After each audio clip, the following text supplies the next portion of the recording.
When it comes to the Bearcats quarterback battle, I'll use this phrase: strike while the iron is hot.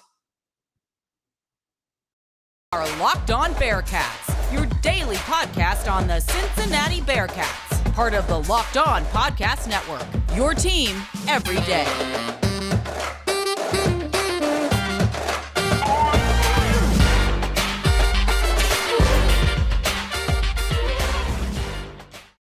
Thank you so much for making Locked On Bearcats your first listen every day, free and available everywhere you get your podcasts and on YouTube. Don't forget to subscribe to our Locked On Bearcats YouTube channel, now up to 420 subscribers and counting. We've gotten a lot in the past 24 hours, so thank you very much to all of you who have subscribed. I'm Alex Frank, your host each and every day, former sports director of UC's student-run media organization, Bearcast Media, bringing all of those experiences here to the Locked On Bearcats podcast. All right, so striking while the iron is hot. Let me take you back to 2018. And on today's show, this is what we're going to talk about. We're talking about the quarterback battle because it is the biggest storyline in fall camp. It's been the biggest storyline throughout the offseason. I'm going to take you back to 2018, the season opener, and something Luke Fickell said to me after week 2 of that season in the bowels of then Paul Brown Stadium, now known as Paycor Stadium.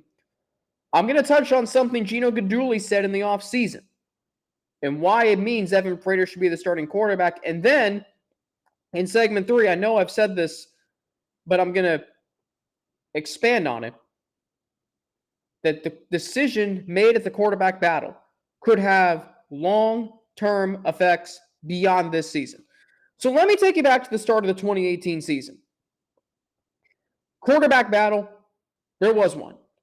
Hayden Moore and Desmond Ridder.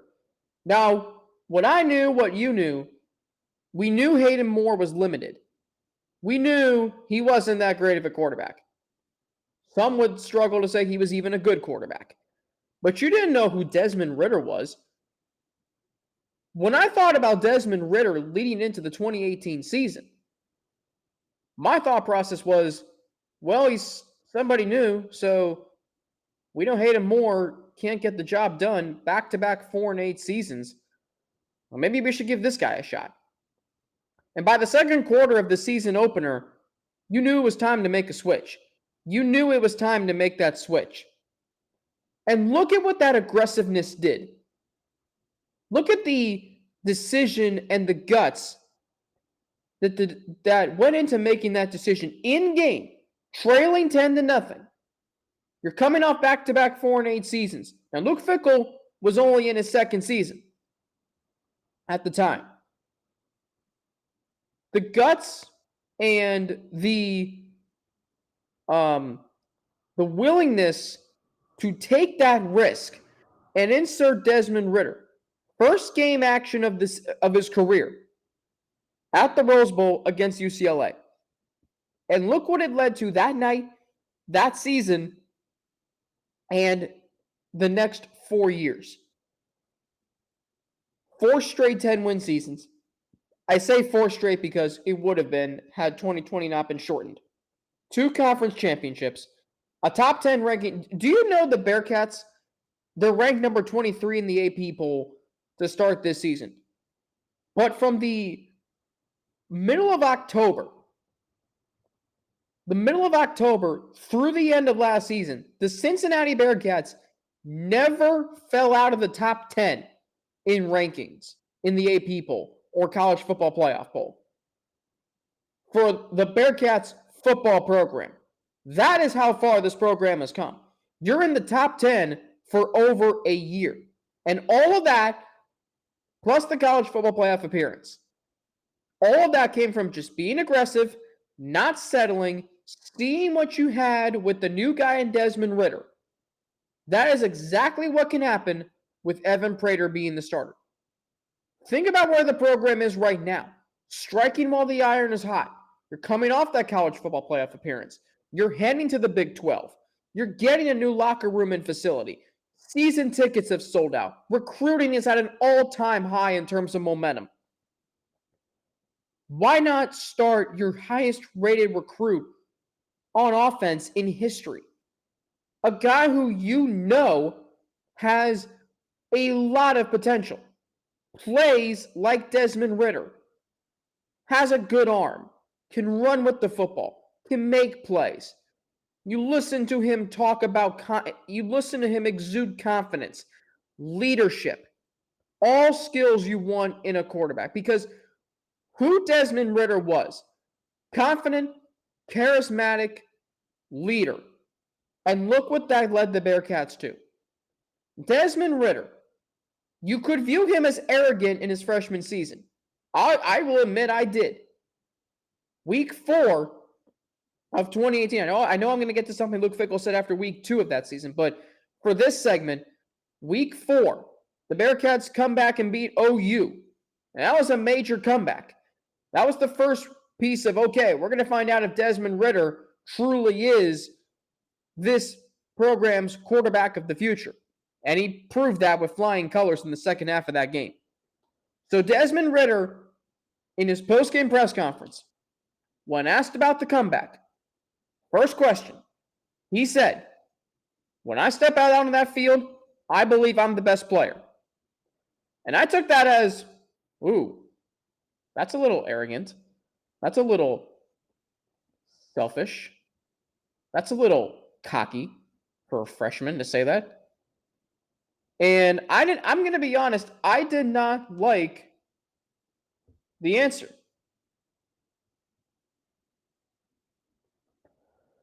So, as his career progresses, it became clear that that's who Desmond Ritter was. And you liked that about him. We weren't used to the football program having that kind of leader. It did not matter how good of a quarterback Desmond Ritter was his first season or second season or third season at the start at least. What mattered was this. You had him in your corner, you were in good hands. All Desmond Ritter did was win. That's all he did. Third winningest quarterback in college football history. And I see a lot of the same attributes in Evan Prater. Confident, charismatic, leader. Start Ben Bryant. And I think what you're going to see and feel is that there is some uncertainty heading into the Big 12. Because we know Ben Bryant has that ceiling. And if you start Ben Bryant, and let's say he does lead you to a conference championship, and he very well could, I think it's going to be a sigh of relief if that happens. Because I think he's going to make that difficult. You saw what you saw in that start he made against Memphis. The final score is a clear indicator of the quarterback Ben Bryant is. Fell behind 17-3, made some plays to get the Bearcats back into the game, but when the game was on the line, he could not make plays. He threw 2 picks in the second half, and that is what ultimately led to the Bearcats not hosting the conference championship. Again, admirable start, admirable player, admirable quarterback, not the quarterback of the future. I know Ben Bryant is the most experienced, but this can become a very tough situation at the end of the season. Because what if you do win a conference championship, but it's not because of Bryant? And then you have Evan Prater's untapped potential on the bench for a third straight year. That's not going to sit well with him. That's not going to sit well with the rest of the fan base. That's not going to sit well with me. That's not going to sit well with Russ Heltman. That's not going to sit well throughout the program. Because Evan Prater is going to eventually realize, I don't have a future here. I need to transfer. And you know what? He probably will. And that would not be a good situation to be in. And that's why right now, the iron is hot. Ben Bryant starting. Again, if the Bearcats go with him, there's understanding to that. He's your most experienced quarterback, and you're playing Arkansas week 1. But the iron will cool off if you start Ben Bryant. Coming up, there's one reason why Evan Prater should be the starter that goes back to a key thing Gino Guidugli said earlier this offseason and what Luke Fickell said after the second game of 2018. I'll explain what that is next after a word from Nitsa. And this is a very, very serious message. So you're hanging out with some friends and you're putting back a few drinks. That's okay. A few becomes a few too many. And as the evening comes to an end and people start to head out, you think of calling for a ride. You should. But then, nah, you live nearby. You can make it home okay. It's no big deal. What are the odds you'll get pulled over anyway? And even so, what's the worst that could happen? Your insurance goes up, you lose your license, you lose your job, you total your car, or you kill someone. Everyone knows about the risks of driving drunk. The results are tragic and often deadly. However, that still doesn't stop everyone from getting behind the wheel while under the influence. And that's why police officers are out there right now looking for impaired drivers on our roads to save lives. So if you think you're okay to drive after a few drinks, please think again. Play it safe. Plan ahead to get a ride. It only takes one mistake to change your life, or worse, someone else's, forever. Drive sober or get pulled over.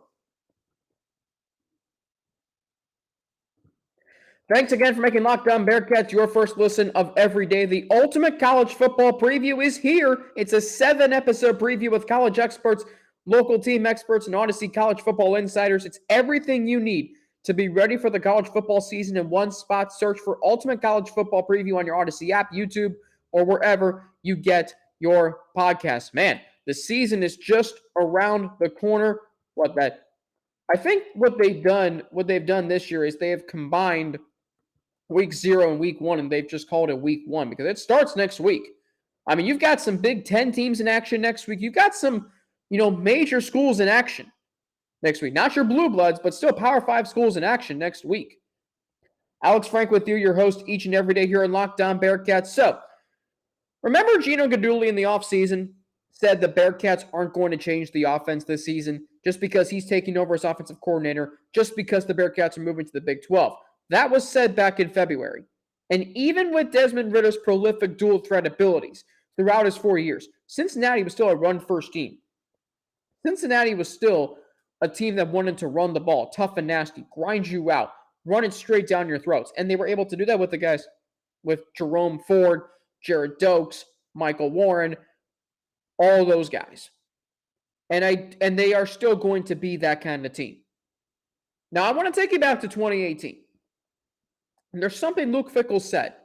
I asked him this question, and it was a very obvious question because we knew Cincinnati wanted to run the football. It was a focus throughout his first season. It was a focus heading into his second season. And through 2 games in 2018, Michael Warren had 64 carries for over 200 yards. Desmond Ridder was also running the football really well. I think he had over 100 yards through 2 games. He wasn't passing the ball prolifically, but he was running the ball. And I asked him, in the bowels of Paul Brown Stadium, what it was known as at the time, now it's known as Paycor Stadium. This was after the Bearcats beat Miami 21-0, a rain-soaked game. The Bearcats win. It was their 13th straight win over Miami at the time. So I asked Luke Fickell. I said, does Desmond Ridder give you guys the ability to run the football like you want to? And he said, without hesitation, he says he does. And what he talked about was, to me, to my question, and to all the other reporters who were standing there, was if you load 8 men in the box to try to stop the run, that's not going to work. Because Desmond Ridder's ability to stretch the field, get to the edge, it stretches the defense. You cannot load 8 men in the box when you have a dual threat quarterback. That is not going to work. The Chargers figured that out in the playoff game against the Ravens that same year. You could not load the box against Lamar Jackson. That was not going to work. And teams still could not figure out Desmond Ridder in 2018. Ran for over 500 yards that season. Passed for over 2,500 yards. Might have been over 3,000. I'll look at that. But anyway, the point is this. Desmond Ridder could throw. Desmond Ridder could run. And normally in college football and the NFL today, if that's the case, if you have that dual threat quarterback, you are going to be a pass-first team. But that's not the case with the Cincinnati Bearcats because they are a run-first team. It just so happens they have a quarterback who can run in addition to his throwing. Doesn't have to throw the ball 40 times a game like Josh Allen or Patrick Mahomes do. Doesn't have to throw 35 times a game. He can throw 25 to maybe 30. That's going to be the case this year for Cincinnati. By the way, Desmond Ridder in 2018, first 2 games of his career had, 163 rushing yards. 100 against Miami, 63 against UCLA. Passed for 2,445 yards in 2018. Would have been more had he not gotten hurt in the first quarter of the Military Bowl. Ran for 583. So that's almost 3,000 yards. In fact, it might be 3,000 yards. Yes, over 3,000 yards of offense. So, I say that. Look at the rushing stats for Ben Bryant and Evan Prater. And I say this because Evan Prater can do the same things Desmond Ridder could do. Evan Prater can run, Evan Prater can throw, and that's going to make this offense do what it wants to do. Evan Prater can make this offense dynamic while still being able to run the football. So, rushing yardage. Ben Bryant, 53 career rushing yards. That's after a full season's worth of starting in college football. Evan Prater nearly doubled that last season. Evan Prater has not started the college football game, and he has more rushing yards, almost double, than Ben Bryant. What does that tell you?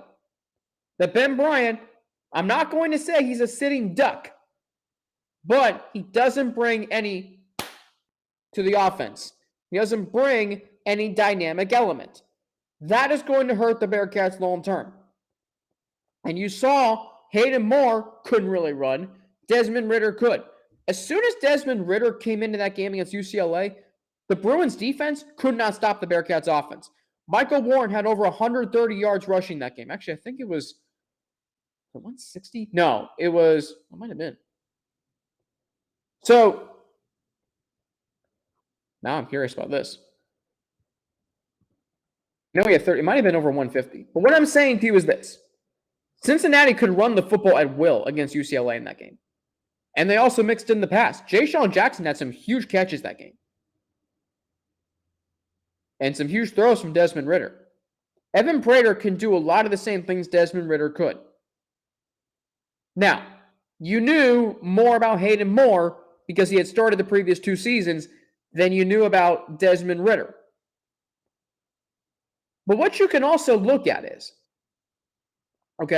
even though the Bearcats won the Military Bowl and scored 35 points, it was a slog. Like, Hayden Moore was only 9 of 20 passing that game, did not throw a touchdown. I believe he threw a pick. Michael Warren carried the team on his back that game. It still felt like a struggle offensively. Whenever Hayden Moore dropped back to pass, you were like, you tensed up a little bit. You didn't have to do that with Desmond Ridder. You don't have to do that with Evan Prater. This is exciting. As soon as Desmond Ridder stepped onto the field against UCLA, the Bearcats offense had that dynamic switch. It was night and day. It can be the same way with Evan Prater. I know Ben Bryant hasn't had much time to start, so you really don't know if he has that ceiling, but based on his first start against Memphis, based on 1 season of college football in the Mid-American, which is not a very good conference, and yet they're running the spread offense, which means you should be able to do all the things you're able to do, and you can't run for more than minus whatever many yards. You only have 53 career rushing yards. That's not going to cut it for me. Evan Prater is a dynamic quarterback who will allow Cincinnati to do the same thing that they've been doing for the last 4 years. Run the football. You'll see for sure over time, if not sooner, that Prater will allow this offense to do just that. You won't have to change your offense. Me, it's a seamless transition. Again, striking while the iron is hot. Coming up, why the coaching staff needs to think beyond this season when it comes to the quarterback battle. I'll get into that next after a word from BetOnline. BetOnline.net, the fastest and easiest way to check in on all your betting needs. Find all your favorite sports and events at the #1 online source for odds, lines, and games. Find reviews and news of every league, including Major League Baseball, NFL, NBA, NHL, combat sports, esports, and even golf. BetOnline continues to be the top online resource for all your sports wagering information. From live in-game betting, scores, and podcasts, they've got you covered. Head to BetOnline today or use your mobile device to learn more about the action happening today. BetOnline, where the game starts. All right, so the coaching staff for the Bearcats, they are going to determine who's going to start a quarterback based on who's playing the best in fall camp, who's playing the best this season or heading into the season. But this battle could have lingering effects for the next few years. Maybe 4 if it's like Desmond Ridder taking over for Hayden Moore. That would be a good thing. Again, as I've mentioned, you can win an American Athletic Conference championship with Ben Bryant, but there's always that ceiling. You couldn't run in the Mid-American, running a spread option. That one start against Memphis showed his limitations. That was a big game, and I admire Ben Bryant. Named the starter, I think the day of the game, like just hours before kickoff. Or at least we learned it. I learned it, 30 minutes before kickoff at Memphis. Ben Bryant stepped in, threw for over 200 yards, threw a touchdown, ran for a touchdown. He did a lot of good things. But when the game was on the line, he could not deliver. Sauce Gardner gets a pick in the fourth quarter of that game. You're thinking, okay, Ben Bryant goes down and scores. Holy smokes, we got a quarterback battle then. Or we would have. He didn't. Memphis gets the ball back. They go down and score a touchdown. It's a 10-point game. Ben Bryant then throws an interception out of desperation. The point is this. Ben Bryant has limitations in a ceiling. Everyone thought, he's going to be, the Bearcats quarterback of the future. What are you doing wasting him when Desmond Ridder's not performing? First off, that's not true. Desmond Ridder was also hurt in 2019. In 2020, it took him 3 games to get going, as it did most teams because of the COVID-shortened season. Once Ridder did, there was no looking back. But that start against Memphis showed his limitations. When you play backup quarterback for so many years, you see the game differently. I've always believed that. Why backup quarterbacks, aren't prolific? Because they're game managers. Because they act like a coach sometimes. So that gives them a manager style, management style. That doesn't work on the field. Evan Prater was a backup, but he's got more potential. And there's that aura surrounding him because of where he was in recruiting. Imagine if the Bearcats start Ben Bryant and they win a conference championship this year, which the Bearcats should win a conference championship. But imagine they start Ben Bryant. They win a conference championship, they're maybe 11-2, and they go to some crapshoot bowl game. I don't think that would look good going into the Big 12. Because then you've got questions about Ben Bryant, while Evan Prater's still sitting on the bench, and he hasn't played a game yet. And I think it'd be very hard for him to transfer. I think it's the easiest thing to do. You want playing time, but he's never known football and life outside of Cincinnati. And he doesn't have a lot of tape to send to another school. Now then again, Joe Burrow didn't, and look what he turned into. But as far as college tape, doesn't have much. And so that's why, if you go into the Big 12 with Ben Bryant as your starting quarterback, that can hurt any chances you have of winning, of going back to the playoff, of taking this program to potentially new heights. Again, the coaching staff is going to go with the guy playing the best heading into this season. But there are a lot of lingering effects that can come from this. Imagine if Evan Prater does transfer. You can say, no big deal, we got our quarterback. You also lost your highest rated offensive recruit to a quarterback who left for 1 year, didn't really play that prolifically at Eastern Michigan, and then comes back and you give him the nod because, well, he's the more experienced guy. In reality, no, he's not.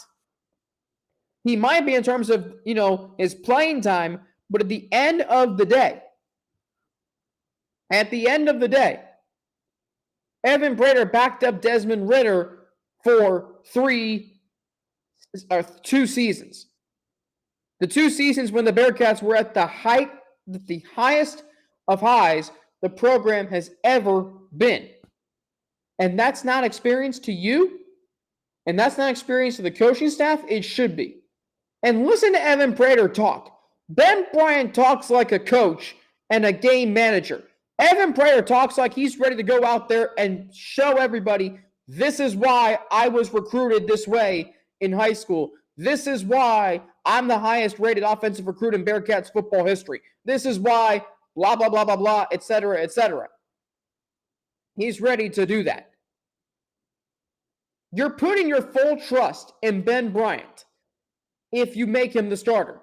That's not a good thing when you do that with a quarterback who has a ceiling. Again, this program has won the last 5 years or 4 years because they are willing to be aggressive. They were willing to pull Hayden Moore 3 possessions into 2018 and say, you know what? Desmond Ridder is our guy. We're going to see what we have in him. And even if Luke Fickell wasn't totally committed to him after week 1, by the end of week 4, you knew he was. Because you saw it in week 3, too, in the first quarter when they played Alabama A&M, and Ridder was 9 of 10 for 162 and I think 3 or 4 touchdowns. So, again, this can be the same thing with Evan Prater. And by the way, the program's in much better hands now than it was when Ridder took over. Imagine handing the keys to Evan Prater to this car than the car you handed the keys of to Desmond Ridder in 2018. I don't have to worry about that with Evan Prater.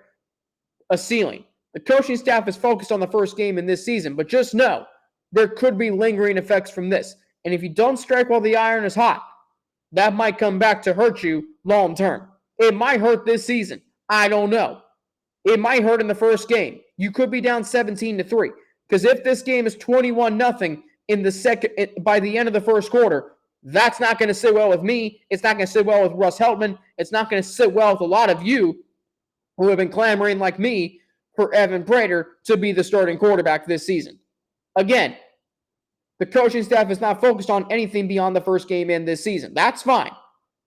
But this is a decision. And if the Bearcats, and if the coaching staff does think this way, I think they could look like geniuses.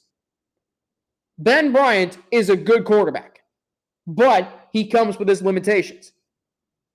Evan Prater, it would feel like the start of something new, while also continuing to strike while the iron's hot. All right, that's going to do it for me today here on Locked On Bearcats. Thank you, as always, for making it your first listen of every day. Don't forget to hit that subscribe button on our YouTube channel, up to 420 subscribers and counting. And don't forget to follow me on Twitter at Frankie_Natty with 2 N's, NNATI. You can follow me on Instagram, AlexFrank9_, or email me at alex3frank@gmail.com, all lowercase. Thanks, as always, for making Locked On Bearcats your first listen of every day. Now, get more on the Big 12 by making Locked On Big 12 your second listen. Everyday host Josh Neighbors and the local experts of Locked On take you across the Big 12 in 30 minutes. Locked On Big 12, your second listen. That's Locked On Big 12. For the Locked On Bearcats podcast, my name is Alex Frank. Have a great rest of your day. On tomorrow's show, one player and one area that we're not talking about when it comes to the 2022 Cincinnati Bearcats, but they could have a huge impact on how the season plays out. Thanks, as always, for making Locked On Bearcats your first listen of every day. I'm Alex Frank. Have a great rest of your day, and I will talk to you tomorrow here on Locked On Bearcats.